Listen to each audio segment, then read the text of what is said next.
ಕಾಂಗ್ರೆಸ್ ಸರ್ಕಾರಕ್ಕೆ ಮಾದಿಗರ ಪಾಲಕ್ಕೆ ಮಾದಿಗರ ಮೀಸಲಾತಿಯನ್ನು ಪಡೆಯ ವಂಚಿಸಿರುವ ಕಾಂಗ್ರೆಸ್ ಸರ್ಕಾರಕ್ಕೆ ಧಿಕ್ಕಾರ ಮೀಸಲಾತಿಯನ್ನು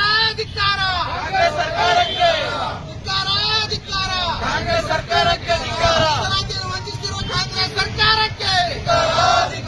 ಒಳ ಮೀಸಲಾತಿಯನ್ನು ಜಾರಿಗೊಳಿಸಲು ವಂಚಿಸಿರುವ ಕಾಂಗ್ರೆಸ್ ಸರ್ಕಾರಕ್ಕೆ ಎಚ್ ಸಿ ಮಾದೇವಪ್ಪನಿಗೆ